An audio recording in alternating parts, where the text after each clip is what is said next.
orang-orang pinter, I don't know how, I don't know why, dikriminalisasi. Yang kriminalisasi adalah orang-orang yang mungkin merasa terganggu dengan efisiensi yang dia bawa to the table. Ya. Ibu nggak takut itu, Bu? Aku percaya sama yang di atas sih. Jadi kalau misalnya sudah disuruh jalan, ya udah jalanin aja. Kalaupun emang really ya the shit hits the fans ya, there's gotta be a lesson behind it gitu loh. Apa sih yang harus diperbaiki dari orang-orang Indonesia, both di pemerintahan sama di swasta? 3 hal. Three Tiga things. The energy that we put in ke sesuatu yang negatif, trust me, you'll be very tired one day. If you put it on positive, you'll be tired in the beginning karena bakal dimusuhin sama dihujat banyak orang. Allah sok-sokan baik. Solution focus, jangan transactional basis. It has to be impact driven, aligned to your life purpose and di adalah ya. The entire mindset gitu loh. Tapi birokrasi itu adalah man-made kan. And it's also the mindset. Jadi kalau kita ngelihat, kita samakan birokrasi dengan private sector, especially banking, itu mirip dengan compliance. Yang namanya compliance dengan tim sales itu akan berantem, forever berantem. Airin Umar, Wakil Menteri Ekonomi Kreatif, bukan sekedar birokrat, ia seorang high-tier profesional. Lulusan magna cum laude yang besar di perbankan internasional dan sukses bangun venture capital sendiri.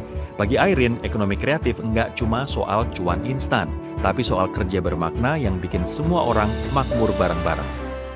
Yang saya temukan sekarang adalah kebiasaan di mana ini berdasarkan apa? Ada peraturannya. And then I'll ask the next question, show me the peraturan. Most of the time they can't show me the peraturan. I see. Gitu loh. Wow. Jadi itu karena hanya sebuah habit. Tapi permasalahan atau penyakit utama dari Ekraf Indonesia itu apa sih, Bu? Jago bikin nggak jago jualan.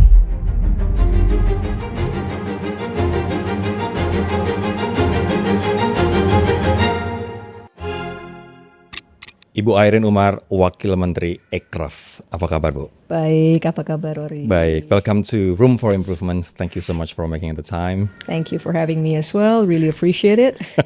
Bu, aku akan memulai dengan $1 million question. Ken, ayo. Oke, Ibu udah sukses di luar. Ini pertanyaan yang sama yang aku sampaikan ke Pak Tom Lembong nih. Ibu udah sukses di luar, Ibu udah berkarir Stanchart, banking, investment, you name it. Malang melintang di mana-mana. Kemudian Ibu pulang ke Indonesia, menjadi wakil menteri, masuk ke birokrasi.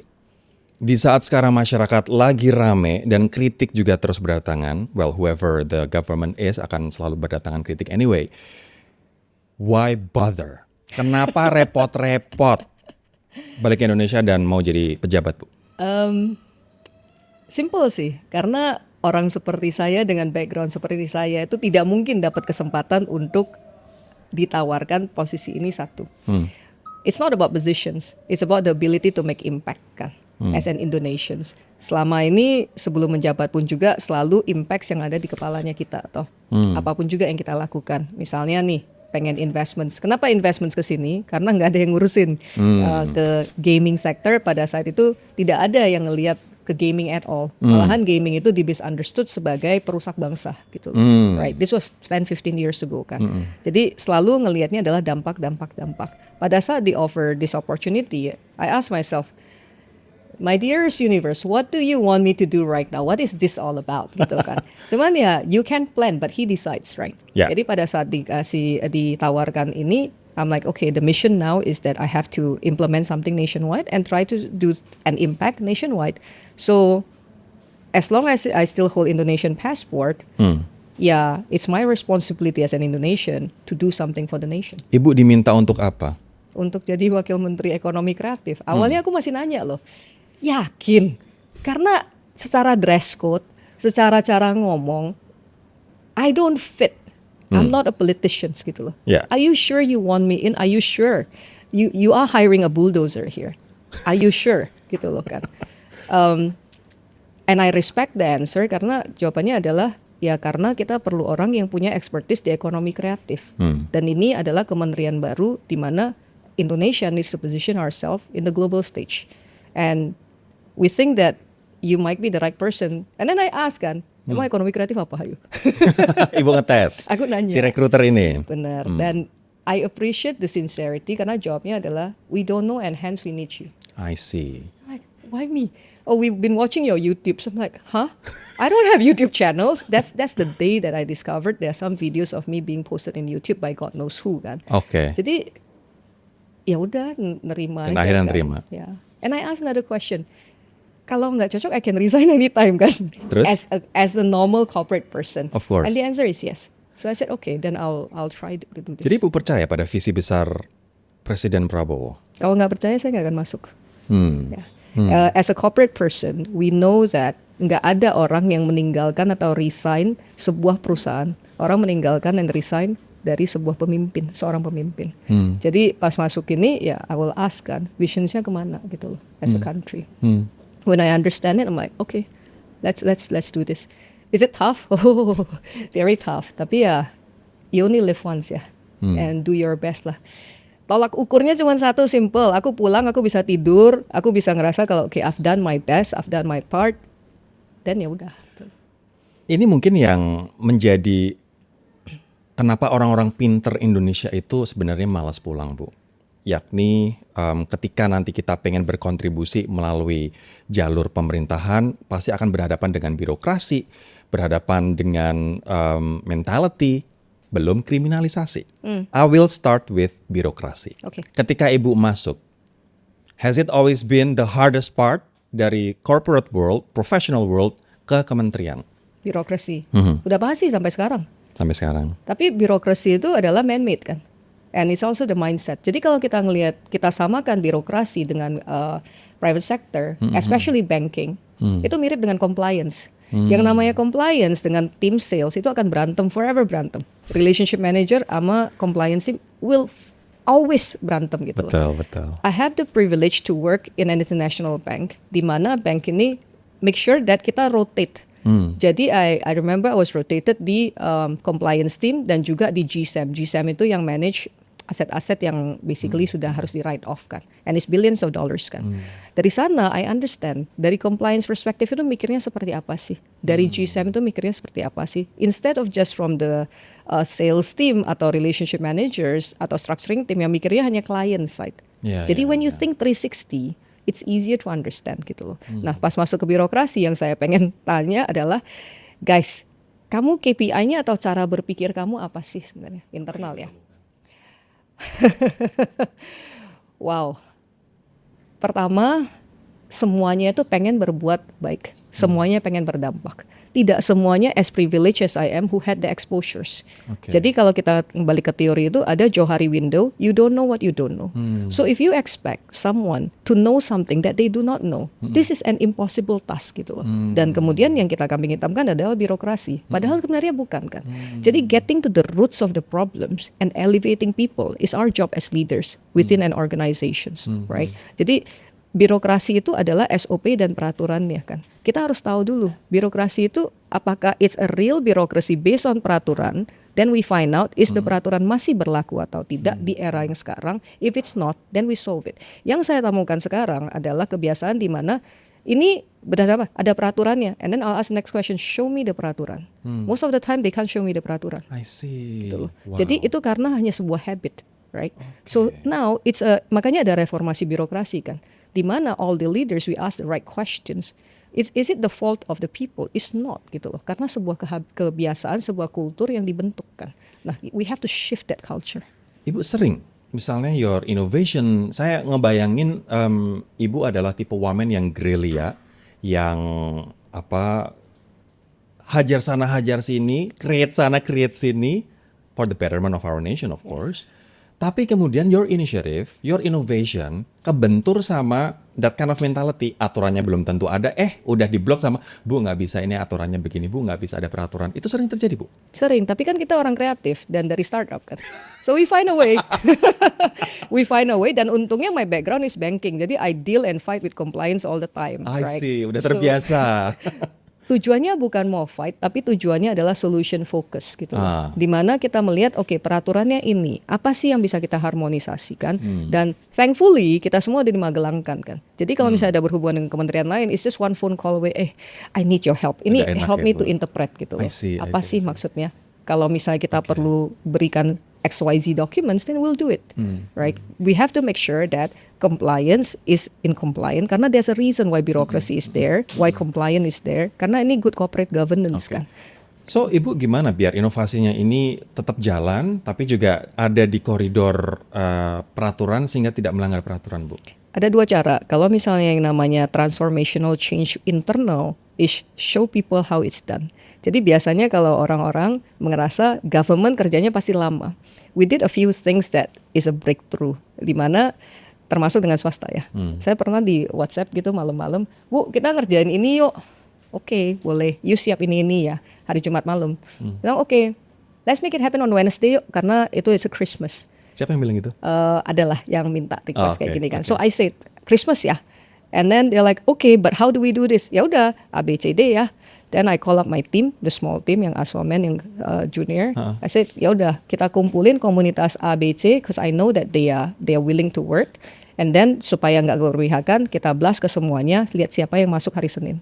Senin masuk dong semuanya yang mau ikutan kan. And obviously the list is short, as expected and as how I want it to be. Yeah. Kita kawinin, Selasa persiapan, Rabu kita buka. Jadi itu barang, Bu. Jadi, barangnya jadi. Dan sampai hari ini masih jalan. Ternyata pemerintah bisa cepat juga ya, Bu? Oh bisa. Dengan kereta api contohnya. Kereta api tahun lalu pas waktu Lebaran, itu kan tiba-tiba ada IP kan, yang deliveries-nya tuh. Itu 27 kereta, 23 kota. 3 minggu, Wow. 3 weeks. Jadi through showing this, is it always like this? It's not gitu loh. It's not. Right? Tergantung siapa pemimpinnya juga sih, Bu. Benar. Jadi dengan komunikasi, Ya. dengan having the right channels and having the willingness to push and push and push. By Stanchart itu dulu ada satu kata, leading by example, Ya. right? So we have to lead by example to show what can be done, what cannot be done. Because as leaders, we have to show people how to navigate through things. Tapi mungkin ini satu poin penting yang aku pengen sampaikan ke teman-teman sih, bahwa sebenarnya apakah itu pemerintah, apakah itu swasta, tergantung pemimpinnya siapa, sehingga things can get done, can be done quickly, itu tergantung siapa pemimpinnya. Dan kita juga mendengar dari Ibu Airin bahwa kementerian pun juga bisa bergerak cepat. Jumat malam lempar ide, Rabu jadi tuh barang. Jadi Oke, ini tadi soal birokrasi. Now soal yang sering terjadi, Bu. Karena kita ngelihat kasusnya Pak Tom Lembong, Nadiem Makarim, kemudian ASDP, dan lain sebagainya. Orang-orang pinter, I don't know how, I don't know why, dikriminalisasi. Yang kriminalisasi adalah orang-orang yang mungkin merasa terganggu dengan efisiensi yang dia bawa to the table. ya. Ibu nggak takut itu, Bu? Aku percaya sama yang di atas sih. Jadi kalau misalnya sudah disuruh jalan, ya udah jalanin aja. Kalaupun emang really ya the shit hits the fans ya, there's gotta be a lesson behind it gitu loh. I'm pretty spiritual. I'm not religious. I'm spiritual. I believe I'm protected gitu loh somehow kan. Kalau disuruh ngejalan ini, the mission is this, then I'll do it gitu loh.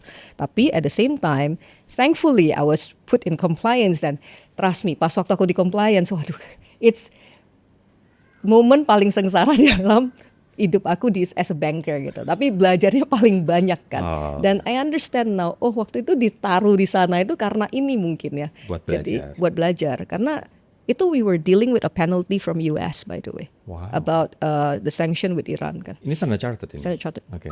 Nanti di sana itu belajar banyaknya luar biasa mengenai documentations, mengenai ini, mengenai itu. Karena compliance is a checklist, and also understanding why the checklist have to be there. Yeah. Because you have to communicate with internal stakeholders sama external stakeholders. Jadi itu buat aku sangat membantu menjadi bekal untuk dipakai sekarang. Okay. Nah, unsur kehati-hatian itu harus ada. Karena kita harus ngerti gitu loh. Birokrasi itu ada. Kita itu satu negara besar. Sebuah polisi yang kita bikin itu bisa impact ke 280 juta orang. True. Kalau tidak ada check and balances, maka tidak akan terjadi. Nah, Pak Prabowo mengatakan bahwa birokrasi dan peraturan itu dibuat oleh manusia. Jadi, kalau kita mau melakukan perubahan dalam peraturan apapun juga, itu harus 360 degrees, harus end to end. Yang kita pegang apa? Undang-Undang Dasar 1945. Itu pegangannya kita, karena itu langsung dari founding father-nya kita kan. Yeah. Nah, peraturan yang harus dirubah, kita harus kaji dengan proper. Itu berubah sesuai dengan perkembangan zaman dan end to end-nya, then we make a change. Saya yakin Nadiem Makarim juga paham soal compliance, Bu. He built Gojek. He went through a lot of, compliance thingy sebelum akhirnya bisa mengaspal begitu. Tapi pada akhirnya peraturan itu walaupun sudah dalam koridor, ada aja miss-nya. Ada aja yang mempermainkan sehingga dia tidak menerima uang, dia justru malah melakukan efisiensi, Ya. tapi juga kena juga, Bu, gitu. Betul, Karena betul. mungkin ada orang yang terganggu lapaknya nih gitu. Ibu tadi mengatakan ibu nggak takut, but how you navigate biar orang-orang pintar kayak Ibu Airin I say this because we love you. Saya nggak pinter mas. Jadi karena Bu, come on. Dari kita 30 menit ngobrol, Ibu adalah yang very smart. No, because here's the thing.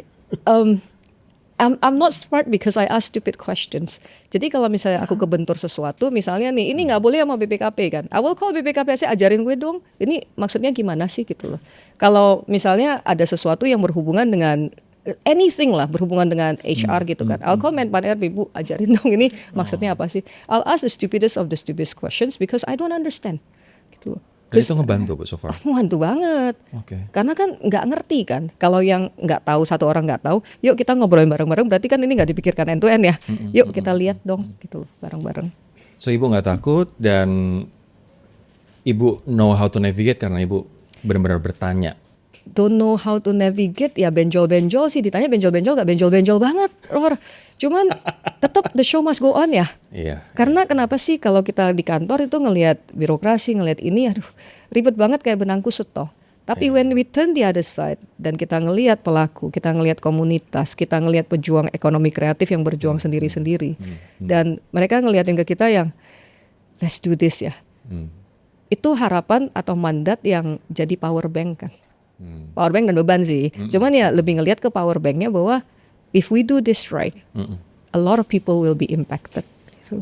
Selama Ibu kerja, what is your foundational principle, prinsip-prinsip dasar Ibu ketika Ibu bekerja yang Ibu masih bawa sampai sekarang? Aku harus bisa tidur nyenyak. Karena apapun juga yang aku lakukan, if it's against my conscience, I won't be able to sleep. If it's against your conscience. It's against my conscience. Jadi kalau misalnya yang kayak kadang-kadang kita juga suka bandel ya kan. Dan kita juga ada ego manusia kan. Ego tersendiri kan. So kadang-kadang suka iseng, nggak mau. Ego bermain kan. Terus pulang-pulang yang salah juga itu ya. How do I rectify tomorrow? Nah then I lost one day of good sleep kan. So as much as possible, the consciousness is my guiding factor. Kasih konteks dong Bu, kasih contoh apa nih gitu. Kasih contoh kalau yang paling receh itu ngomel di kantor kan, kadang-kadang kan emosi pasti ada ya. Balik-balik itu kadang mikir gitu loh, I could have done it better. Kalau ngomel-ngomel juga mungkin nggak menghasilkan sesuatu yang produktif gitu loh, right? I could be more apalah gitu loh, lebih tenang dan nunjukin ABCD-nya lebih ngayomin. Well, in the end of the day, I'm a human ya. Now, even those moments itu, it annoys me at night kan. Karena every night I'll do a reflection of what happened that day and what could I do better as a human being. Magna Cum Laude, Presiden University, berkarir lama di perbankan internasional, ngurusin event antar region, kemudian membangun venture capital dan sukses besar venture capitalnya luar biasa. Then now you bring your, tons of expertise to Indonesia, Bu. Apa sih yang harus diperbaiki dari orang-orang Indonesia, both di pemerintahan sama di swasta? 3 hal, three things. Apa itu? Mindsetnya kita adalah solution focus. We have to be solution focus. Selama ini proses fokus. Selama ini bukan proses fokus, mencari celah dan mencari something gitu loh. Bener. Right, and jadi mindsetnya kita itu we really have to be solution focused because we only have so much energy. The energy that we put in ke sesuatu yang negatif, trust me, you'll be very tired one day. If you put it on positive, you'd be tired in the beginning karena bakal dimusuhin sama dihujat sama orang. Allah sok-sokan baik kan gitu loh. Tapi in the end of the day, you'll reap the benefits. Jadi mindset itu harus mindset ada. harus solution focused. Solution focused, jangan transactional basis. It has to be impact driven, aligned to your life purpose and ini adalah ya. The entire mindset gitu loh. Kedua, entrepreneurship harus bisa dibuild. Kenapa entrepreneurship? And entrepreneurship in Chinese is called as Sen Yi. Sen Yi terbentuk dari 2 kata. Sen artinya hidup, I artinya makna kehidupan. Jadi apabila kita memahami makna kehidupan kita seperti Maslow hierarchy of needs, then we will be able to tap into the abundance flow, agak spiritual sedikit ya.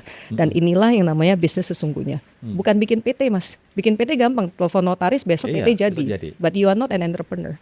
You are an entrepreneur pada saat bisa menggerakkan roda ekonominya. Dan roda ekonomi itu berputar, berarti bukan kamu doang yang menjadi tajir gitu loh. Tapi orang lain juga bisa mencapai kemakmuran tertentu. Gimana cara entrepreneurial mindset ini Ibu terapkan ke PNS-PNS di bawah Ibu?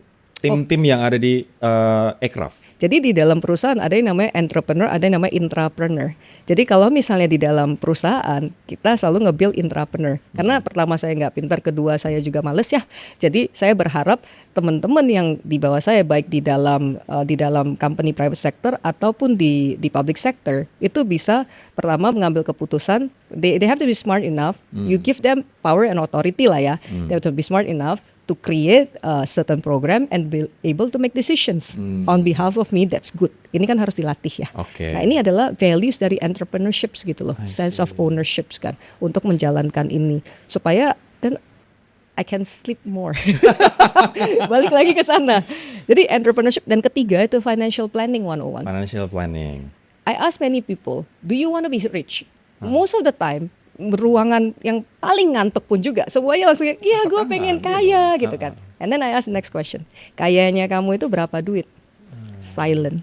Karena mungkin kita berangan-angan pengen menjadi kaya, tapi nggak di-define clearly kayanya itu adalah berapa. Kayak Google Maps saja, kita nggak tahu destinasinya mau sampai kapan nyampenya. Itu cuman awang-awang doang kan. Be very clear, be very conscious, be very intentional in apapun juga yang kamu mau, karena the universe is listening if you believe in it, dan your surrounding is listening to it. If you don't speak up your dreams, nobody knows it and nobody can help you. Terus ini 3 itu doang. 3 itu aman. Indonesia terbang. Iya. Mindset, entrepreneurial, sama satunya lagi tadi? Financial planning. Financial planning.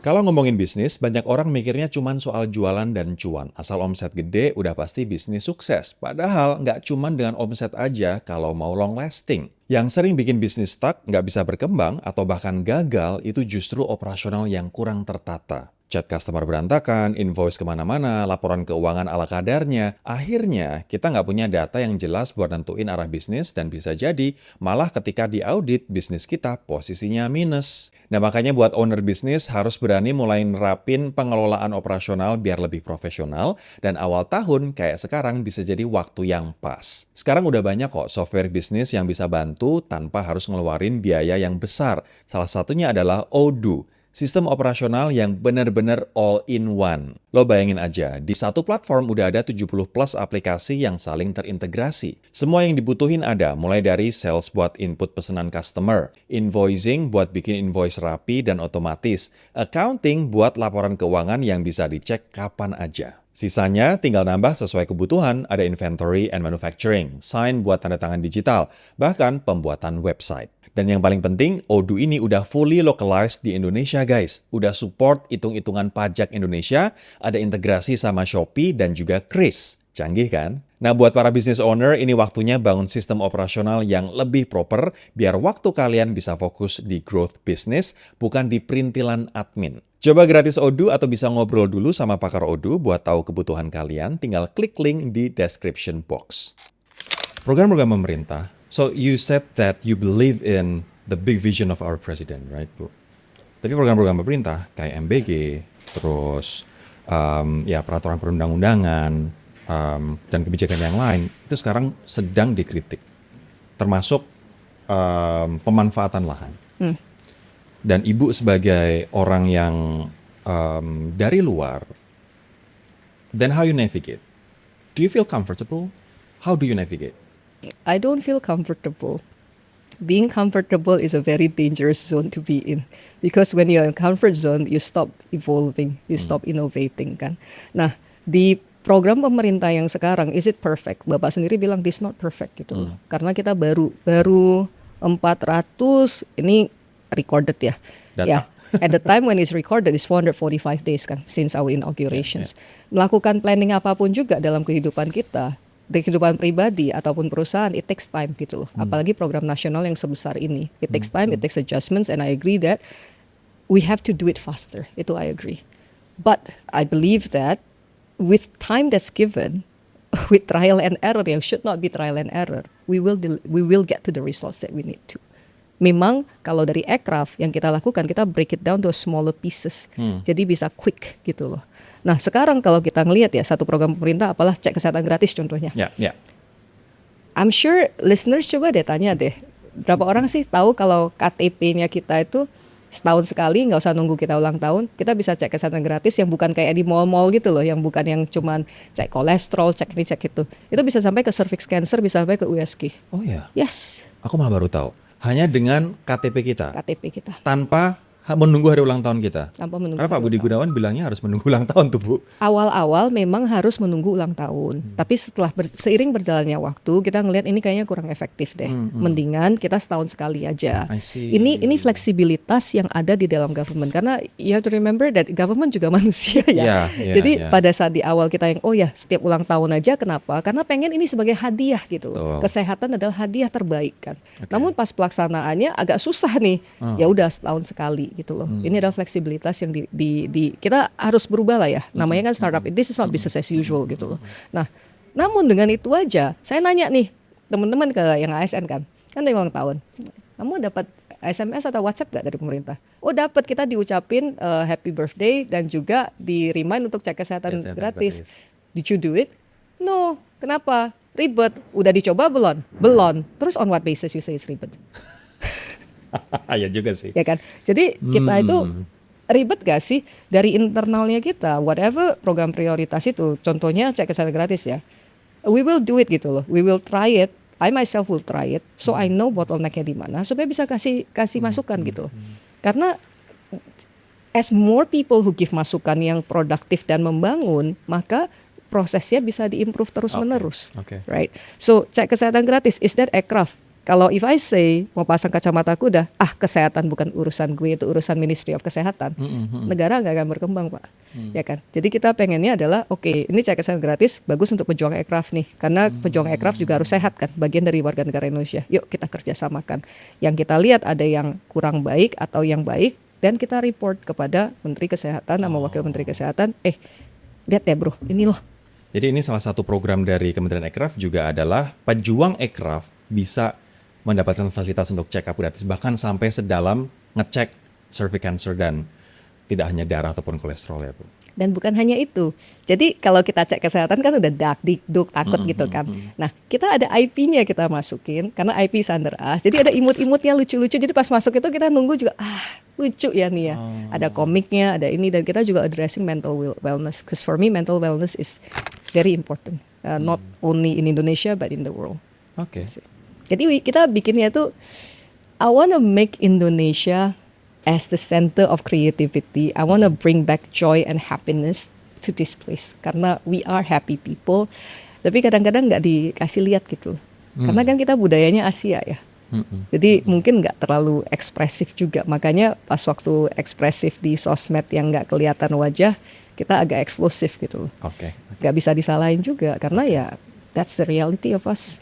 Saya membaca bahwa subsektor aircraft itu ada 17 kan Bu. Ada film, ada musik, ada kuliner, ada everything desain, under the visual, blue sky. semuanya lah ya.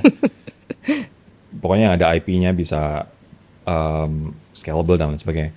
Tapi permasalahan atau penyakit utama dari aircraft Indonesia itu apa sih Bu? Jago bikin nggak jago jualan. Oh, contohnya kayak gimana tuh? We are very good in creating. Jadi kalau ngambil spesifik, games deh. Gamesnya kita banyak ya kan. Yang dibikin itu banyak sekali dan bagus sekali Bagus kualitasnya. Tapi satu hal adalah kita tidak terlalu bisa mencari bagaimana cara memarketinginnya. Barangnya bagus, nggak bisa marketinginnya, alhasil jadinya salesnya kurang. Kenapa kita nggak bisa marketinginnya? Mungkin juga dari kulturnya kita juga ya, nggak terlalu suka kayak barang gue bagus loh gitu loh. Kalau aku sih selalu ngelihat pasti dari segala sesuatu ada reasonnya kan. Salah satu reasonnya adalah kultur. Kedua juga memang bukan habitnya kita jualan aja kali ya. Jadi for us dengan hadirnya kementerian ini, kita fokus di dua hal, distribusi sama penjualan.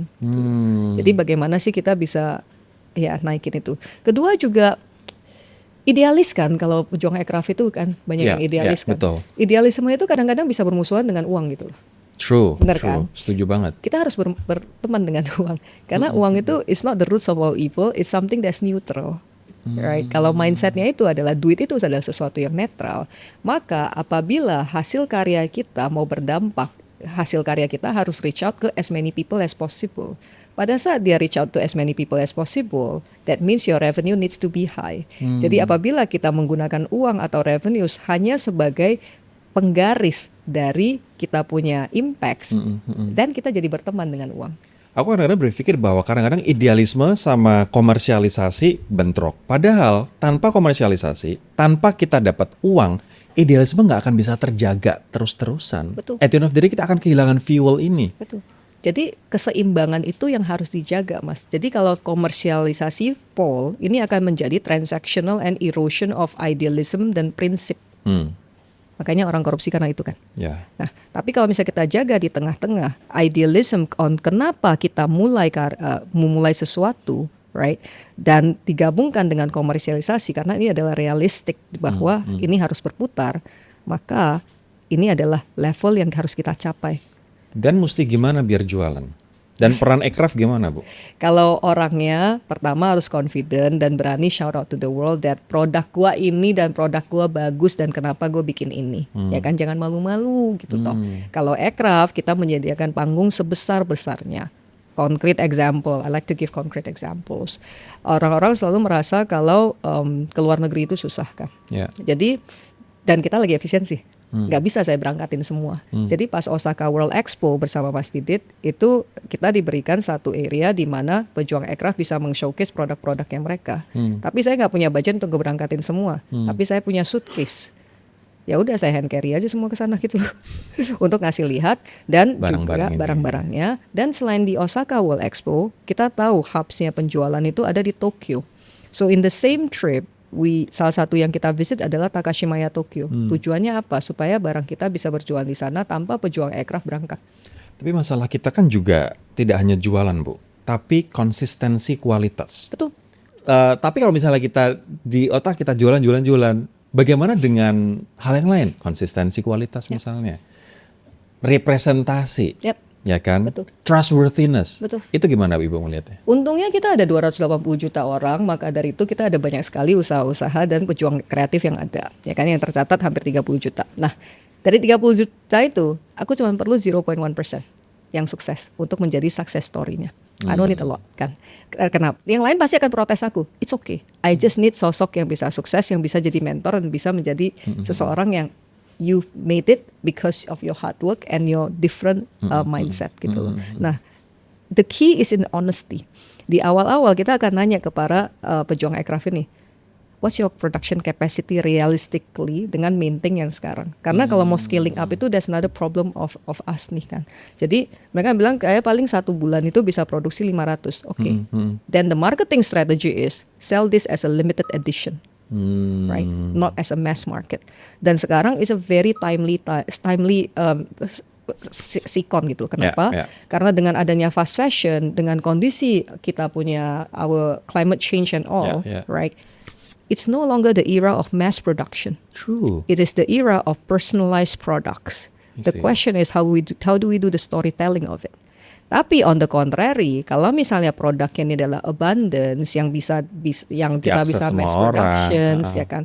Then I will say, can we do branding around it so we can scale it properly? Okay. Jadi different products itu different sales and mindset. Ya itu harus beda. Now I have the privilege of meeting so many great mentors, so many great business people untuk belajar dari mereka. Now is a payback time lah ya. Untuk kalau ketemu sama teman-teman, I can't expect that everybody understands that because maybe exposure-nya nggak ada gitu loh. So it's my job to share with them bisa kayak gini loh, bisa kayak gitu loh. Oke. Salah satu dari subsektor kreatif Ekraf adalah kuliner. Kalau kita ngelihat Bu, Thailand, mereka restoran Thailand di mana-mana, Chinese food di mana-mana, even Vietnam makannya di mana-mana, because they have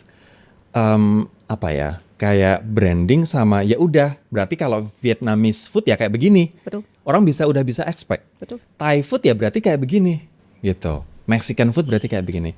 Indonesia dengan begitu banyak potensi, kok kita nggak bisa ya kayak mereka?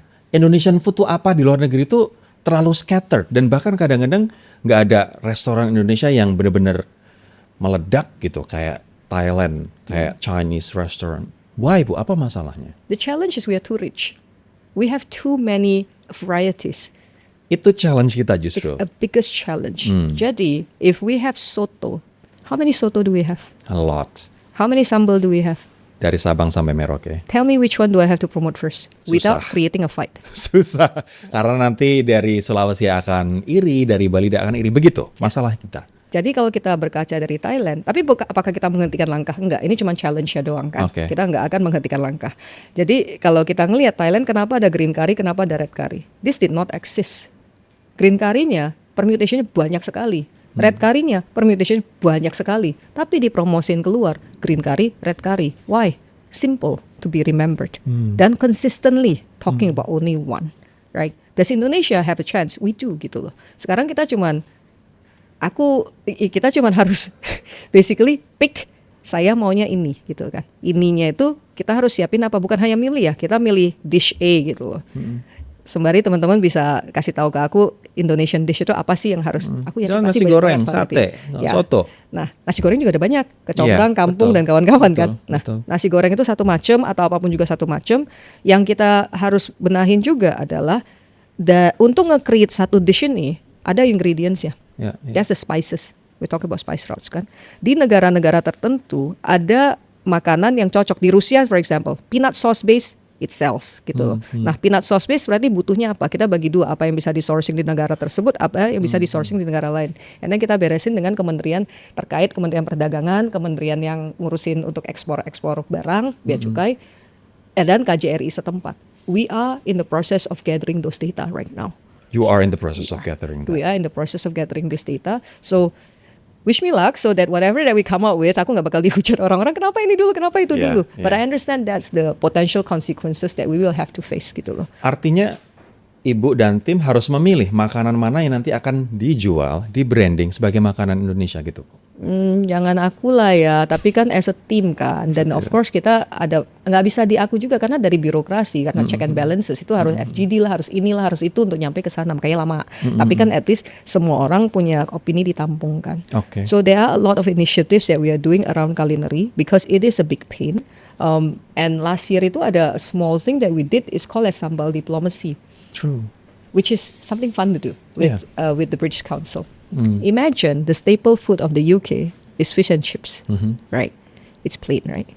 Imagine you add sambal matah to it. Oh, enak banget sih. Yeah. Dan Imagine itu di you add Indonesia malah ada.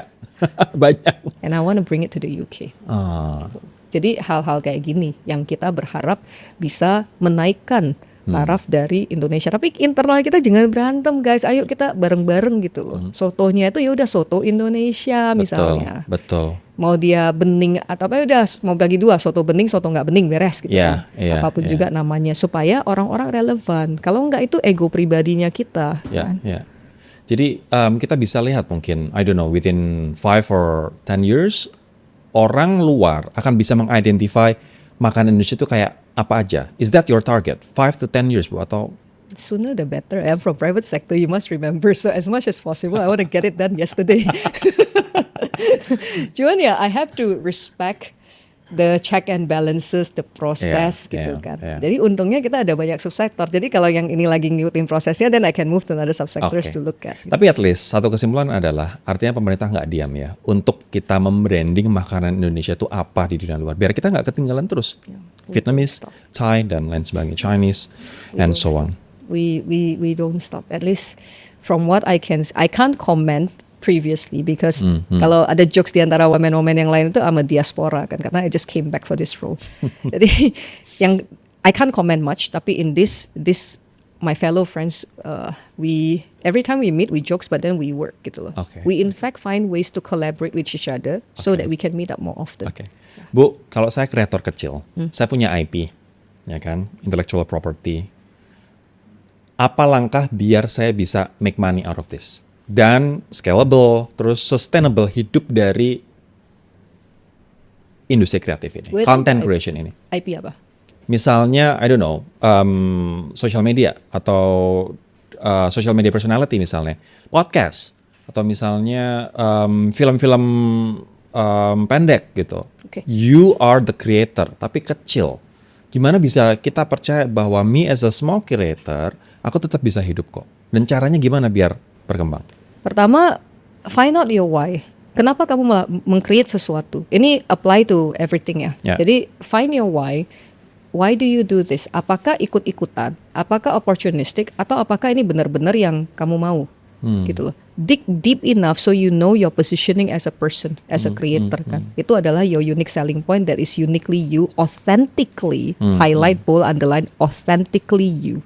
Why authentically? Because anyone can copy, right? Including yourself. So once you dig down enough why, then itu kayak tongkatnya kamu, karena semua bisnis ada ups and downs ya. Pada saat turun itu tongkatnya kamu, dan itu diferensiasi kamu. Kedua, be very consistent.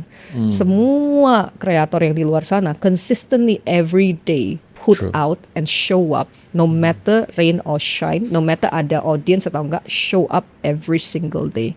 Ketiga, agak sedikit technical adalah you have to understand the audience. Cara understand the audience-nya apa, which is another handicap for us sih. Kita harus bisa baca data. Data is just data, but interpret the data so that you can tweak yourself so that your message bisa nyampe. Gitu. Dengan 3 poin sini bisa kok. Dan of course daftar ke Ekrafhan, jadi kita bisa find who you are gitu loh. Kalau enggak kita nyarinya susah. Tunggu, Ekrafhan ini apa ini? Kita kayak lagi treasure hunt kan, lagi mencari sebenarnya di Indonesia, like you said tadi, Indonesia itu kaya banget, but we are very scattered, right? Nah, aku pengen ada satu tempat di mana semua pejuang aircraft bisa nge-list down mereka punya portfolio di satu tempat. Ini juga menjawab pain point-nya aku pribadi, karena kalau jalan sama women yang lain, mereka ngeliat sepatuku, mereka nanya itu beli di mana, lama-lama jadi just tip kan. Jadi now at least there's that platform, saya go look at that platform. Kalau mau yang mana nanti I can connect you to them. Dan ini semuanya Indonesia brand punya, Bu? Indonesia. Oh wow. 100% everyone is Aircraft Indonesia. Hunt. Ya, Oke. Jadi aku nyari apapun juga dari sana. Kolaborasi, kayak contohnya Volkswagen di Gias kan. Gias itu kan biasanya orang loading mobil ya. Tiba-tiba ada 2 grup orang itu loading cat. Kenapa? Karena seniman IP lokal itu ngecat Volkswagen ID bus di Gias gitu loh. Ditemukannya lewat mana? Ekrafhan. Oke. Untuk orang yang saat ini anak muda yang ngerasa pesimis dengan Indonesia, Bu, Ibu pengen bilang apa? Pertama, I apologize. We are trying our best to work as fast as we can. Kita nggak bisa kerja sendiri. Kita perlu anak muda, anak Indonesia, baik muda atau enggak ya, supaya kita bisa kerja bareng-bareng gitu loh. Dan yuk, let's work together. You know what? It takes humility to even say I'm sorry. Dan nggak semua pejabat kita has that humility. Kalau misalnya semua menteri kita kayak Ibu, beresin negara ini, Bu. Aduh, semuanya kalau kita semua sebagai warga negara Indonesia, karena ini it's not only Indonesian, Ror. This is something that bothers me all the time. The fact that there is a human that still suffers from hunger out there in the world, despite of having so much abundance yang diberkahin sama yang di atas ya. Ini kesalahan siapa? Kita sebagai manusia. Itu tanggung jawab kita gitu loh, sebagai manusia. Dan sekarang sebagai pelayan publik, dan ini juga yang dirasakan oleh Bapak Presiden, kalau masih ada rakyat Indonesia yang masih hidupnya susah, this keeps us awake. And we have to do it fast. Why should we be optimistic about Indonesia, Bu? Why should we be optimistic or not is not for me to say, because it's an option for you guys, each and everyone that's out there. But as an Indonesian who did not serve in the government before, I can say one thing. Kita megang paspor Indonesia. Balik lagi yang ke awal ya. Selama kita pegang paspor Indonesia, itu karena, dan kita belum berubah paspor itu artinya kita masih cinta sama Indonesia. It's like your family. You don't choose who you are in the family, you're stuck in it and you'll do whatever it is, right? As a citizen, you have a choice. But the fact that you still stick to the country is because you love this country so much. Let's do something, gitu loh. Ibu Ayrin Umar, thank you so much for your time, Bu. Thank you. Thank you so much. Yay! I'll see you in the next video. Terima kasih. Bye-bye.